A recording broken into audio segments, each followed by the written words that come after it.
SIR অর্থাৎ special incentive revision পশ্চিমবঙ্গে আজ থেকে শুরু হয়ে গেল। ইলেকশন কমিশন অফ ইন্ডিয়া কিন্তু অফিসিয়াল বিজ্ঞপ্তির মাধ্যমে সেটা জানিয়ে দিয়েছে যে আজ থেকে পশ্চিমবাংলায় এসআইআর অর্থাৎ স্পেশাল ইনসেন্টিভ রিভিশন শুরু হচ্ছে।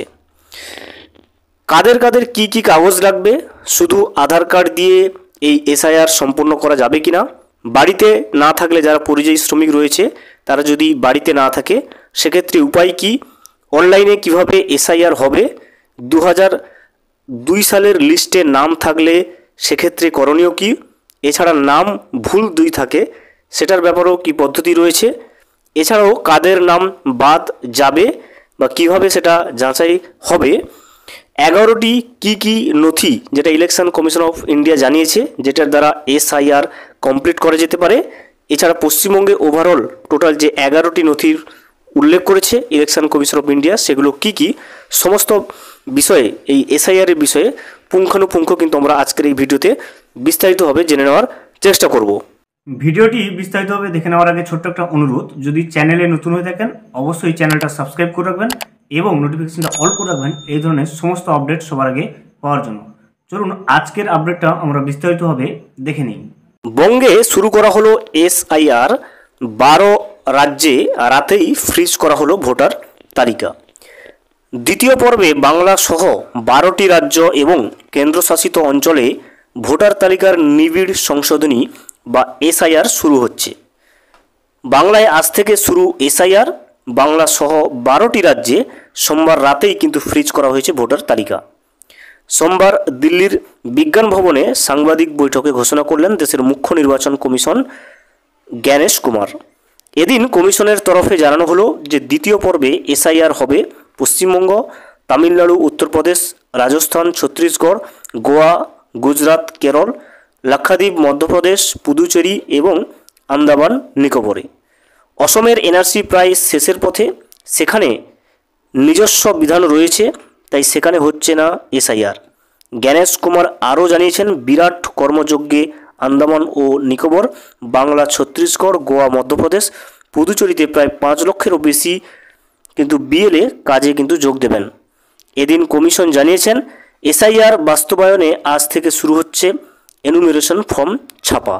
দেখতে পাচ্ছেন এসআইআর এর জন্য যে বিশেষ এনুমেরেশন ফর্ম হয় সেটা কিন্তু আজ থেকে ছাপা শুরু হয়ে গেছে। একই দিনে শুরু হবে বিএলওদের প্রশিক্ষণের কাজ, যা চলবে আগামী 3 নভেম্বর পর্যন্ত।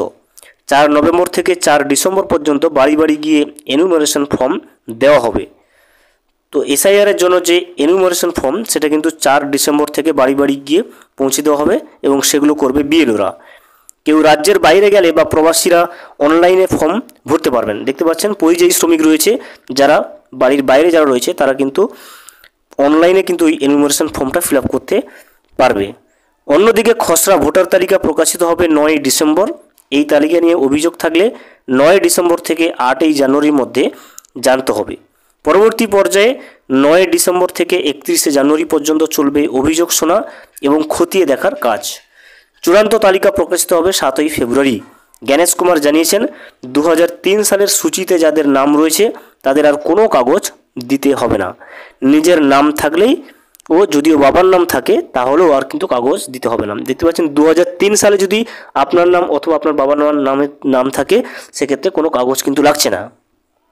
কমিশনের সাইটে গিয়ে এই ম্যাচিং ভোটাররা নিজেরাই করতে পারবেন বলে জানানো হয়েছে। বিহারের ভোটার তালিকায় নিবিড় সংশোধনীর কাজ ভালো হয়েছে বলে সাংবাদিক বৈঠকে জানান ইলেকশন কমিশনার। কমিশনের সূত্র জানানো গেছে যে 2002 সালের তালিকা ও 2025 সালের জানুয়ারিতে প্রকাশিত তালিকা মিলিয়ে দেখা হয়েছে দুটির মধ্যে 52% ভোটারের তথ্য মিলে গেছে, অর্থাৎ রাজ্যের প্রায় অর্ধেক ভোটারের তথ্য ভুল বা অসম্পূর্ণ। তালিকা যাচাইয়ের কাজ এখনও শেষ হয়নি। জলপাইগুড়ি ও দার্জিলিং জেলায় এই 2 জেলা মিলিয়ে আরও প্রায় 40 লক্ষ ভোটারের তথ্য পরীক্ষা করা কিন্তু বাকি রয়েছে। সব মিলিয়ে এবারে রাজ্যে প্রায় 3.5 কোটি ভোটারের নাম খতিয়ে দেখা হবে।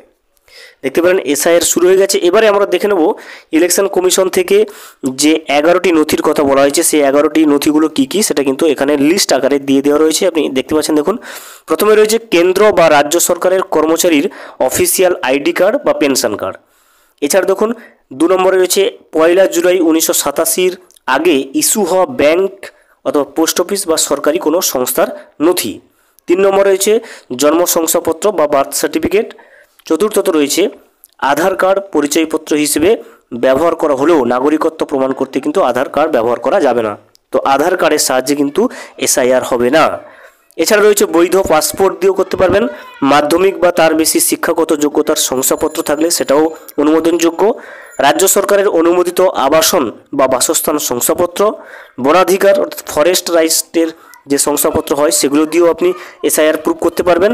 এছাড়া জাতিগত শংসাপত্র বা কাস্ট সার্টিফিকেট দিয়েও আপনি এটা করতে পারবেন। এছাড়া রয়েছেন নাগরিক নিবন্ধন অর্থাৎ ন্যাশনাল রেজিস্টার অফ সিটিজেন্স সংক্রান্ত প্রমাণের যে কোনো একটা নথি থাকলে আপনি সেটা দিয়েও কিন্তু এসআইআর সম্পূর্ণ করতে পারবেন। স্থানীয় প্রশাসনের পারিবারিক রেজিস্টার, এছাড়া জমি বা বাড়ির মালিকানার দলিল, এগুলো দিয়ে কিন্তু আপনি এসআইআর সম্পূর্ণ করতে পারবেন, বা এই সমস্ত ডকুমেন্টসগুলো কিন্তু এসআইআর যে কোনো একটা দিয়ে আপনি এসআইআর করতে পারবেন। তো যেটা জানা গেল যে বাংলায় আজ থেকে শুরু হলো এসআইআর বা স্পেশাল ইনসেন্টিভ রিভিশন, এবং যার চূড়ান্ত তালিকা কিন্তু প্রকাশ হচ্ছে 7ই ফেব্রুয়ারি।